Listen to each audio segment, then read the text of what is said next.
Good evening, viewers. Today we are honored to feature an educator, poet, novelist, and professor at the University of Toronto. Originally from Malta, he has taught in Canadian universities since 1982 and has authored numerous academic and literary works that have been translated into several languages worldwide. From award shortlisted poetry collections such as Here Was to powerful recent works including Unsilenced, Poems for Palestine, and The Lost Kyoto. His writing continues to inspire readers across cultures and continents. Viewers, join me in welcoming Professor John P. Portelli and explore his remarkable journey in education and literature. Welcome to the show, Professor. So, we'll start with a very basic question. Can you tell us something about your childhood? Okay, so first of all, thank you to Ms. Kaushik Rashmi, and thank you to the listeners and viewers. Something about my childhood. So, as you said, I was born in Malta, and I lived in a small town called Mosta until I was 8 years old. Then my father, who was a medical doctor, a family practitioner, was assigned to be district medical officer of the smallest village in Malta named Dingley. And we moved to Dingley. While my childhood until 8 years old was a very happy one in the small town of Mosta, a very good sense of community. I had friends. We played marbles and beads and all sorts of other games in the streets. It was still very safe. Then we moved to Dingley, a very small village of about 1,000 people, and I felt extremely, extremely isolated. And this move had a huge impact on me because I became very introvert.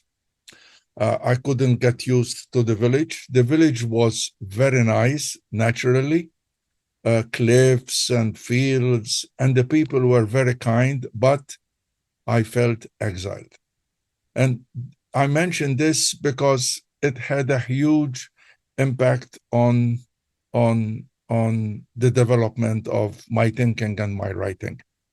Eventually, after 7-8 years in the village, a new youth center was opened by the Catholic priests, the Salesians, and that made a huge difference in my life. I became very active in the youth center with drama, with literature, with music, and I also became an activist.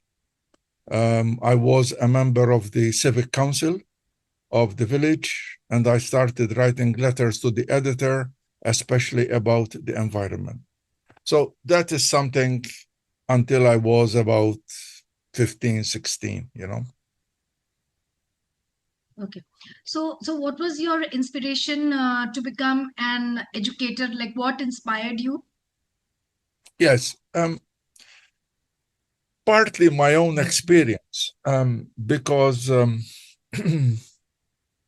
given the experience I have mentioned, eventually, unfortunately, I became very depressed. It was not identified. It was those days, things were not like today. You identify and you talk about it. It was all hidden, repressed in me. And this had a huge impact on the outcome of my schooling. When I was 15 years and 3 months, I failed almost all of my exams. And someone outside of school told me, you are only good to be thrown into the fireplace. So I was what is usually called a dropout, but I prefer to use the phrase push out because, of course, I did not want to drop out. I was pushed out because of the colonial system and because of the mentality of deficit mentality. I had an internal unconscious response to this event. And eventually, at the age of 18, I went to university and I finished the first degree in philosophy and literature at the age of 21. And I started teaching in a Catholic school. And that is what led me to education. And then eventually I won a scholarship. And at the age of 23 in 1977, I came to Montreal, Canada. Okay. So, what was the reason? Why did you move to Canada? Any specific reason, or it was just out of? Yes. I mean, since the age of 15, I realized how constraining the small island of Malta was. As I said, I had this activist spirit in me, and I felt very confined, both because of the smallness of the island, but also because of the traditional cultural values. There are some good traditional cultural values as well, but I felt very restricted, and my aim was to leave from that age, and to emigrate from Malta to elsewhere was not easy. And I figured one way how to do that is to try and win a scholarship, which, thank God, I won, and I left the island in 1977. I knew no one in Montreal. I had nothing. I just had the scholarship and 2 luggages and a few pounds, which I had saved from teaching in Malta. Okay. So, you started teaching from 1982. So, how did Sorry to interrupt you. I started teaching in schools in Malta in 1975. I taught for 2 years. Okay, and but then officially, I went to Montreal. Okay. I did my master's, I did my PhD, and I started teaching in 1982. Yes. Okay. So, how did that shape your life as an educator? It shaped my life. Look, people ask me, did you want to be a professor? I never thought I would be a professor. Okay. I mean, it just happened. My belief is you always do the best you can do in the present and let life develop. You pray for courage. You pray that what has to happen, and that you will accept it and move on. And step by step, in 1982, to my surprise, I was hired while I was finishing my master's thesis to teach philosophy in the Faculty of Education at McGill University, where I was doing my PhD in philosophy, but they hired me in the Faculty of Education. It was a 1-year contract, okay? And I did that for 3 years. And then in 1985, I won a postdoc and I went to Dalhousie University in Halifax. And after a year, I was hired there. I thought I would be there maybe for a year or 2. I ended up being there for 14 years. And then eventually in 1999, I was hired by the University of Toronto. Okay. So I never planned it this way. It just, all I did was I did my best. That's it. Right. So somewhere it was mentioned like social justice education. What does that mean to you? Well, it means an education which is not colonial, which is not based on deficit mentality, and which is not based on one size fits all, and which is based on equity rather than the liberal Anglo-Saxon tradition of equality of opportunity. Equality of opportunity is not enough, okay? It's a camouflage for equity. Equity means that we have to robustly struggle continuously for human rights and for allowing for differences and doing different things because people have different needs. That is equity. Equity is not sameness.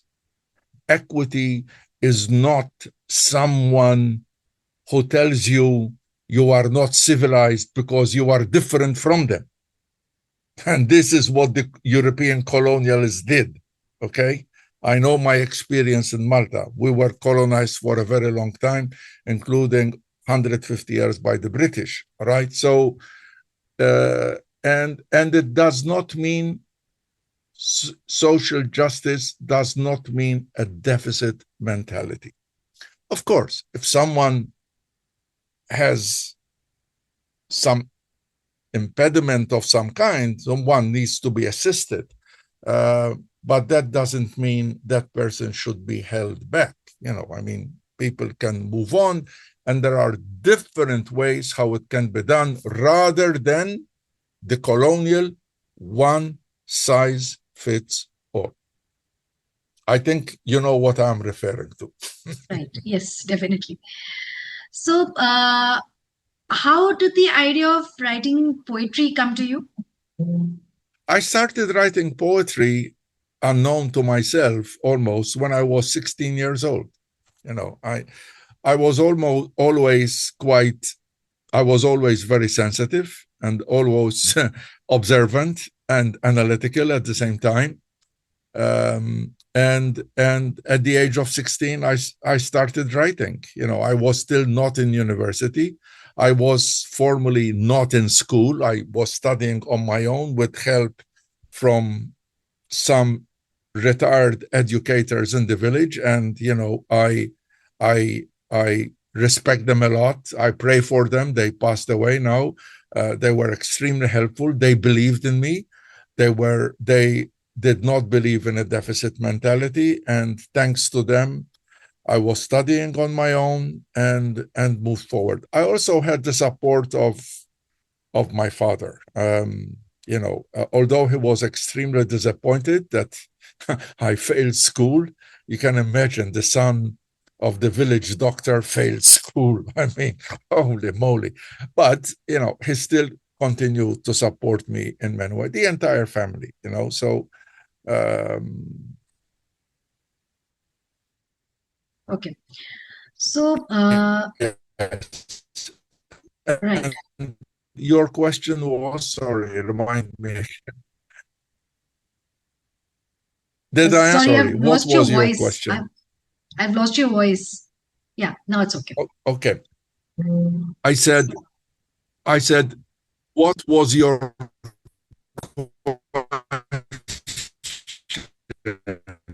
There's something. There's some I cannot technical remember it. Did I answer it? Yeah, you definitely answered it.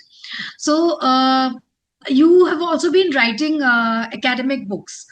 So, which is more? Hello? Hello? Yeah, I can hear you. Yes. Okay, good. Can you hear me? Yeah. Yeah, I can hear you. So, All right. you've been writing academic books also. So, which is more feasible to you, writing poetry or writing academic books? Which is more closer to your heart? Well, at this stage, definitely literature. There is absolutely no doubt at all. Absolutely literature. And this is not sour grapes, because I have done 11 academic books, over 50 refereed articles, but I don't like the rigor mortis, the dead feeling of the academy. There is a difference between the academy and being an intellectual. And this is a distinction made by the African-American, now deceased author, Bell Hooks. Okay. And there is a huge difference. I mean, the academy is very bureaucratic. The academy is extremely competitive. It is cutthroat. And it is different from being an intellectual. Being an intellectual means you inquire openly and you also accept the emotions. Okay. The academy does not accept the emotions. I am not interested in rigor mortis. All right? I am interested in the spirit of life. And therefore, for me, literature is much more powerful. It is more accessible, I think, and it has more possibilities than the academy to bring about change.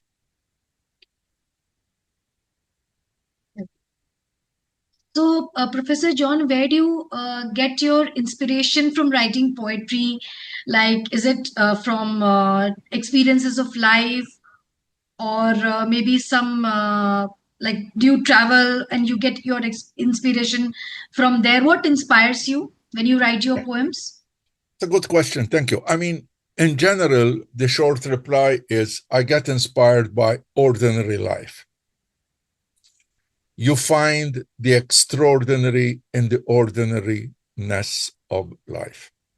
Of course, life varies. I must confess and admit I have been very privileged because of my status, because of my position, because of my research, because of my publications. And this allowed me to travel a lot. And therefore, of course, my traveling experiences have influenced quite a bit my writing. But in terms of, so what inspired me in general, what still inspires me is the ordinariness of love, of life, and you find something special in it. But my writing in general has 2 or 3 major themes, and that is the existential theme, the theme of migration, and a very much related theme to both of these 2 that I mentioned, the issue of identity and identities and belonging, and the in-between, the liminality, okay? So, how did Malta and Toronto influence you and your writing? Very much so, because my early writing until I traveled, and it is captured in my first poetry collection, which is entitled Between Two Worlds, and the book is divided into 2 parts. The first part is from 1972 to 1977, when I left. And the second part is from 1977 until the book was published in 2001. And so yes, until I left, I was very much influenced by my experiences in Malta. And then, of course, I thought it would be new in Canada. Montreal was my first home. I lived there for 8 years. I studied there, so of course I am attached to it, you could say romantically, because of graduate studies years, friendships, professors, and so on. But I also slowly started to realize that very similar problems that I encountered in Malta, I also found to be the case in Canada as well. And then I started writing about that as well. And that was partly also the impetus to continue to do work on social justice activism. Then later on in life, of course, I started to appreciate again different aspects of Malta, which I had forgotten. I became very nostalgic to the extent of becoming once again very depressed. I'm not afraid to talk about mental health. And then I started coming and going. I was here in Toronto, which was good because there is a relatively large Maltese community in Toronto. But I was also hired as an advisor in the Ministry of Education in Malta. So I was coming and going. When I took leave of absence from here or sabbaticals, I would spend it in Malta.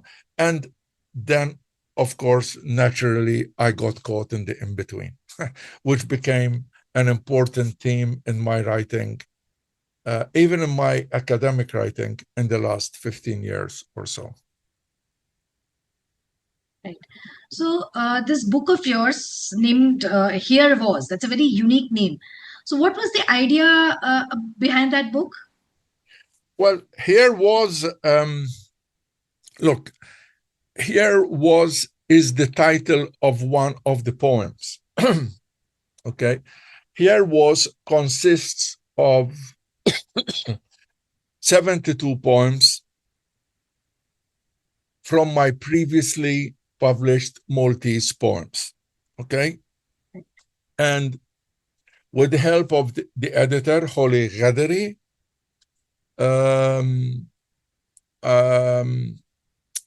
I selected these 72 poems and got them translated professionally, and I acknowledged the translators. So I had this collection, and I had different sections. The first section is about my experiences having worked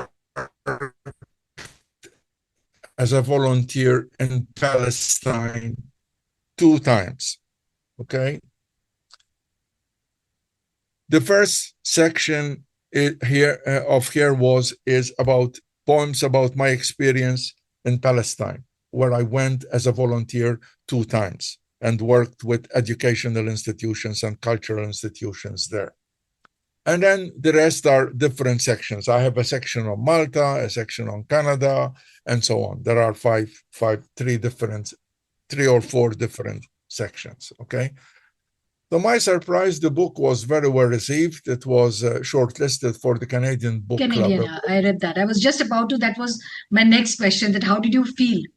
Yeah, I felt surprised, of course, and I felt honored. And the book has now been translated into, let's see, Romanian, Turkish, Farsi, Arabic, Italian,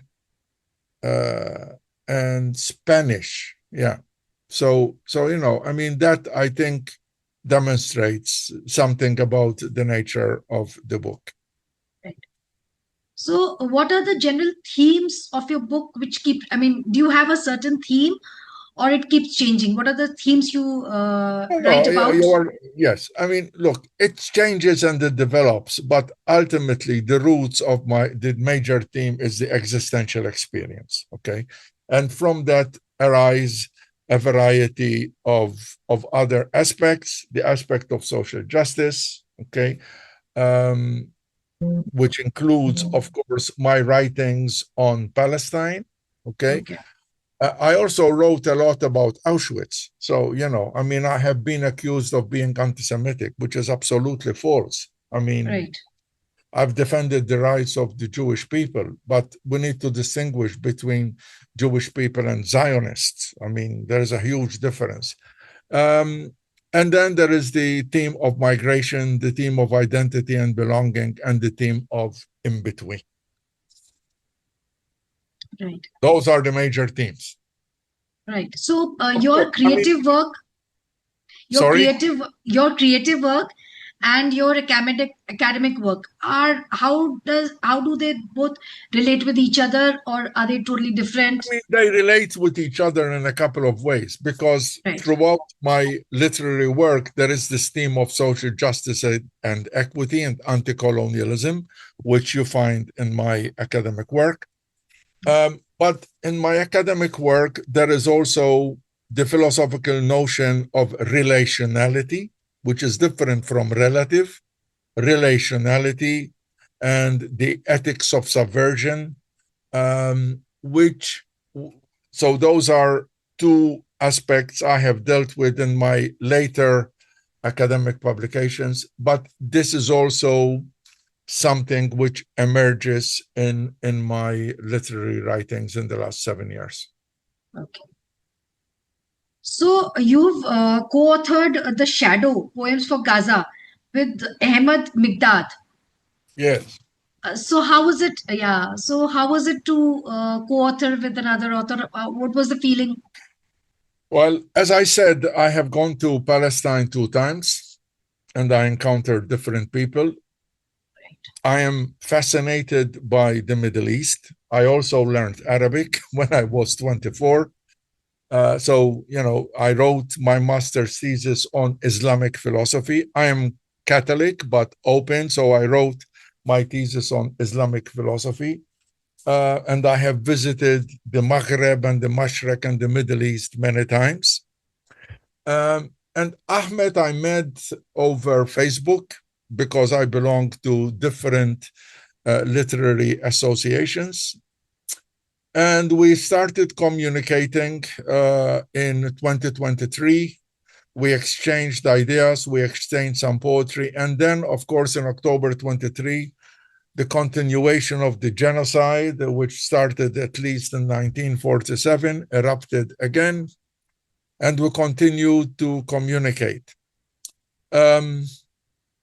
Unfortunately, or maybe fortunately, in November of 2023, I was diagnosed with stage 2 cancer, lymphoma. Ooh. Yes, and I got treatment in Malta. And I must say, one of my biggest supporters was Ahmed Miqdad, although he and his family were continuously moving from one tent to the next, and with bombs falling, whenever he had internet, he would call to check on me, how I am, especially when I went for treatment. And we continued to exchange poetry to each other in response to each other, building on each other. This is the philosophy of relationality. And from that, we selected 44 poems responding to each other. And this is how this book arose. And there was another one in Maltese, which I edited while I was sick. And then the other one, the latest one, was Unsilenced, Poems for Palestine.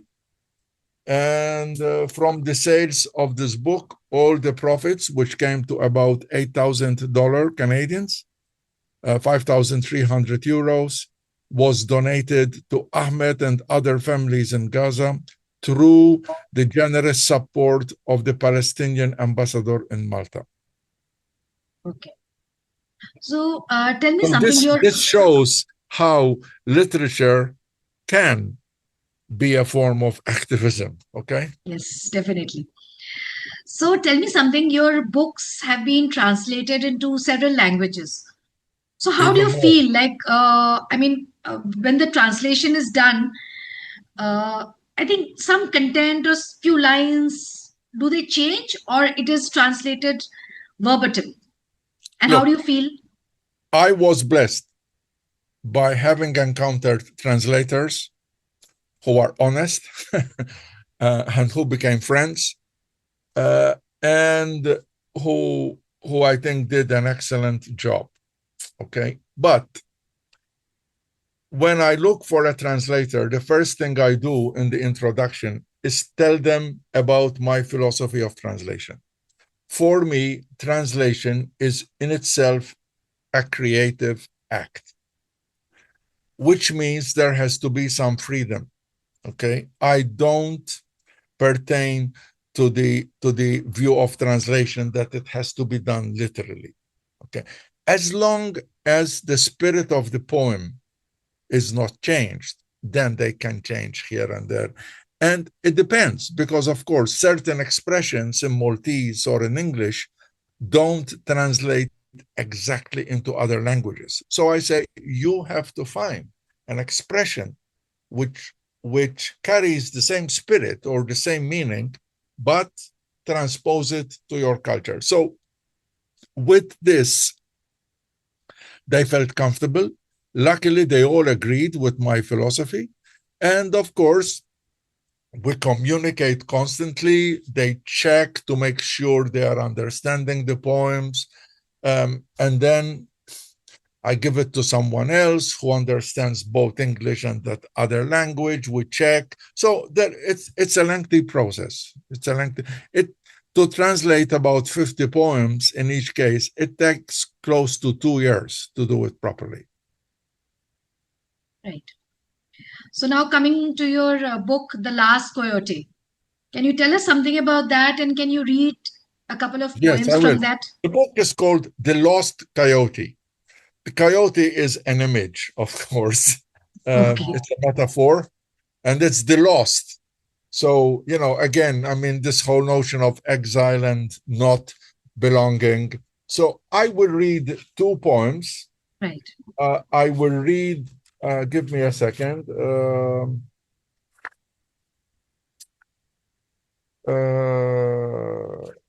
Hold on.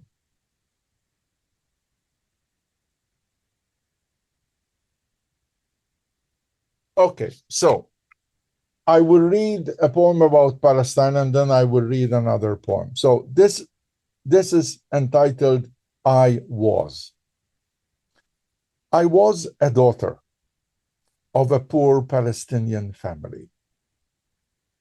My spirit came alive under constant bombings in a tent, mesmerized by the brightness of the sea. Unlike my spirit, now gone after 7 months of famine, my bones are too fragile to bury in a non-existent land.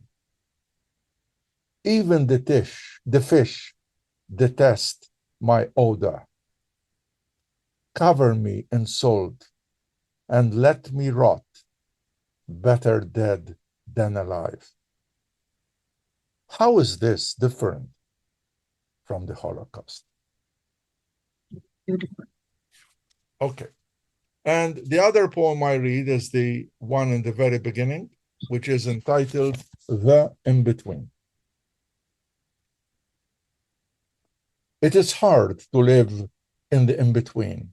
When the in-between cradles the past, which I believe to have been put aside, like a garbage bag in a deserted field, hidden between the cliffs and the sea, between what you believe to have loved and what you believe to love today, between here and there, between how are you and is all well, rocking like a ripe cumin plant between one bay and another, moving like the sea between one island and another.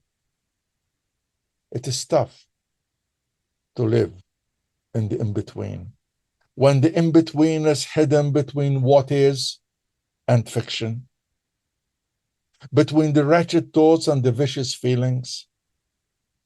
But maybe today I will be able to relax in the water flowing from one step to another. Beautiful. I'm sure all the other poems also would have been written so beautifully. Thank you.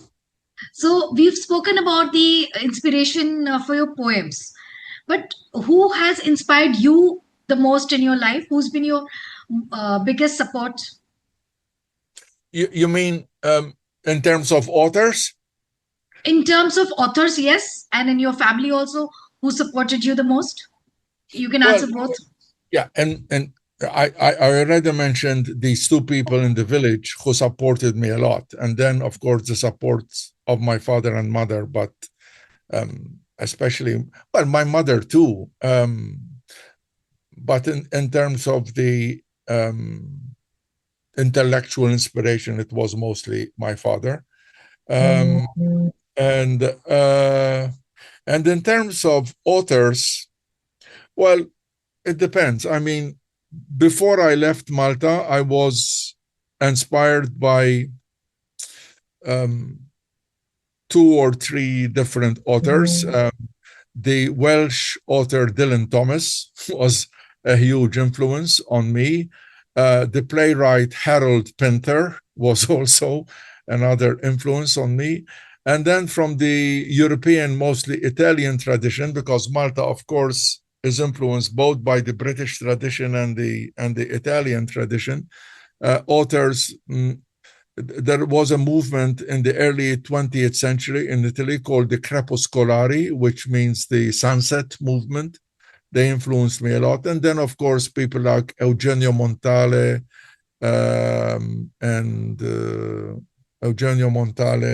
Ungaretti, and Alda Merini. These were and Albert Camus, of course. Okay, so this was before I left. After I left, Camus continued to influence me quite a bit. But then, of course, I became also interested in the writings of people like the famous Palestinian poet Mahmoud Darwish, of course, Mahfouz Najjar, the Egyptian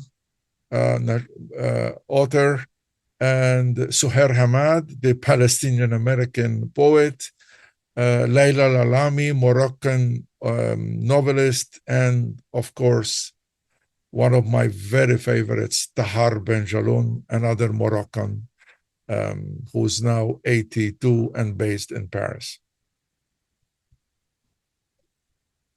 To write well, I think you have to read a lot. Definitely. As an author, I follow that myself. Yeah. So tell me something, we've not spoken about your book Unsilenced. So we'll speak about that also. Sure. Yes, of course. Unsilenced Poems for Palestine. Tell me what you want to know and I will tell you. Can you tell me how this idea came to you and what was the theme behind this book? It came around, as I said, this is the third book in a trilogy on Palestine. The first one was in Maltese. While I was sick, I prayed for courage and acceptance, and the Supreme Being, whoever he or she is, gave me this. So I continued to do my work. I was isolated in my little flat alone. I had the care of friends, and I said, look, I'm not going to sit on my ass moaning. Okay. So I continued to do the work. So, first I did this edited collection of one poem from 41 different Maltese authors. And I collected the money and gave them. And then we continued writing with Ahmed. So that idea came along, okay, to support Ahmed, who was very courageous and still is. While all of this was happening, he collected, because he's a teacher, he collected students in a tent and taught them. These things really inspire me. I learned a lot from him and his family. And then I felt better. I came to Toronto to visit my family for 3-4 months. I said, what am I going to do? I said, look, okay, I will edit an international collection. I thought I might get 10 or 12. I was surprised. I wrote to these 10 authors, which I knew well. They all responded like in 1 hour. Wow. And then they gave me other suggestions. And from 10 authors, it mushroomed to 50 international authors from every continent. And I contacted 2 Canadian publishers. They immediately accepted it, but I went with Daraja Press because they were willing to do it ASAP. And in 2 months, I worked constantly, and the book was published. So that is how it is. Okay. So as writers, we all face the writer's block.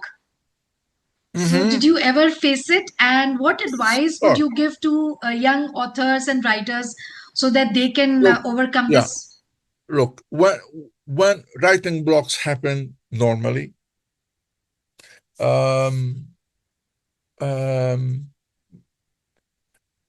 patience with yourself, read more things you really enjoy, okay? And when you feel like it's right every day, look, like 85% of what I write never gets published, okay? Yes. So yeah, keep on scribbling and don't expect it to be, in my case, maybe 15, 20%, in my view, is acceptable. But I still write because you have to keep on going. But if there is no writing, it's okay also, because the mind works in its own ways. Great. So to wrap up, I would just ask you to share some thoughts about writing and about life in general with our viewers. Well, about life in general, what can I say? I mean, I think one has to be truthful as much as one can with oneself, which is not easy. Okay. It's a continuous struggle. But I think we have, as an existentialist who is also a believer in a supreme being, and some people may think this is a contradiction. I don't care if it is a contradiction. For me, it makes sense. Is to accept this tension and this struggle. Of course, I am speaking from a privileged position. Not everyone may afford this position. This leads me to another thing I constantly think about, and that is the notion of hope. I think hope is needed, but I think we need to distinguish between reasonable hope and hope which has no meaning. Okay, and it's not always easy to distinguish between the two. What can I do? I mean, the other thing is to do your best, as I said, in the present, and try to move on as much as you can. And of course, remember that as a human being, we cannot exist without the relationship with others. Okay. And we should do our best to change oppressive relationships, which means colonial relationships, to non-oppressive and empowering relationships.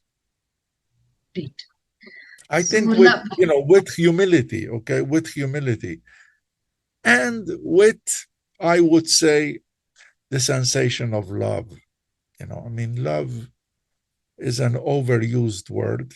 I think if God is love, which I think God, he or she is love, then of course we as humans who are unfinished, we can never capture love fully. What we can capture is the semblance of love. Okay, but although we know that we can never achieve it fully, I think we have the obligation to keep on trying. You understand? Right. So with such inspiring thoughts, we would like to wrap up, and it was great connecting with you and wishing you all the best for your future, and may we get to hear more from you, like about your new books. I'm sure you'll definitely come up with a new one. So wishing you all the best. Thank you. Thank you very much, and thank you for doing this engaging conversation, and your organization and all the people who assist you to do these chats. Thank you. Thank you.